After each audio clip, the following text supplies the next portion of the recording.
A judge denies Gina Ortiz-Jones's request to release a list of provisional voters.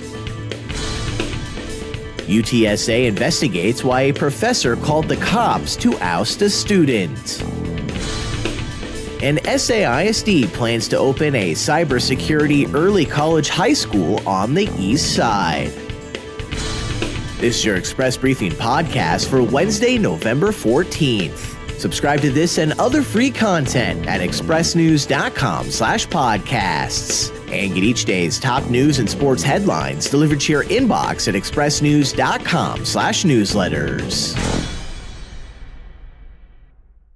The efforts of Democrat Gina Ortiz-Jones to bridge the 1,000 vote gap between her and Republican incumbent Representative Will Hurd hit a wall in a Bexar County courtroom Tuesday when County Elections Administrator Jackie Callanan testified that none of the still uncounted provisional votes in the county's portion of Congressional District 23 could be validated by the voters who cast them, and that none of the 200 provisional ballots at issue in Bexar County involved problems with voter IDs, meaning that the ballots cannot be cured through any effort by the voters.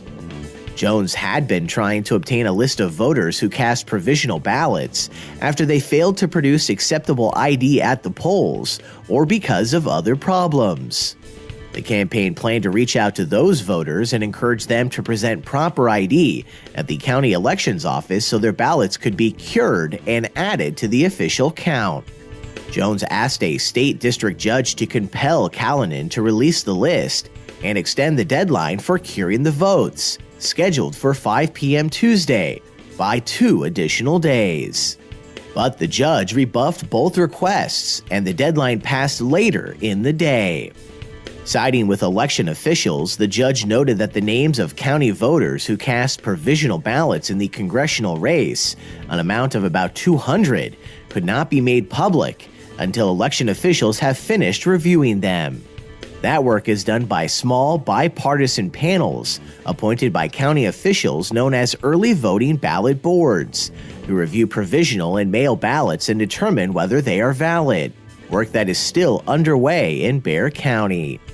Tuesday was also the deadline for voters in the military or people who were overseas at the time of the election to submit ballots. And the judge's ruling means the race will now be decided based on ballots already counted or under review. A University of Texas at San Antonio professor will be kept from the classroom for the rest of the week as the university investigates why she called police to order an African-American student out of her biology lecture hall. A viral video posted Monday shows the student leaving the room when approached by officers. And the same day, UTSA's president sent an email to the university community, noting the school's Office of Equal Opportunity Services was investigating the incident as a possible case of discrimination, and called it an example of the work the university needs to do to support students of color.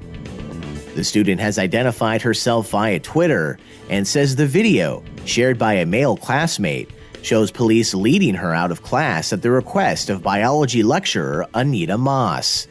The student, who could not be reached for comment and whose full name has not been made public, notes she did not disobey any student code of conduct. According to the student who posted the video, Professor Anita Moss was upset the female student had her feet up on the chair in front of her. Of the more than 30,000 students enrolled at UTSA last fall, 2,674 of them were Black.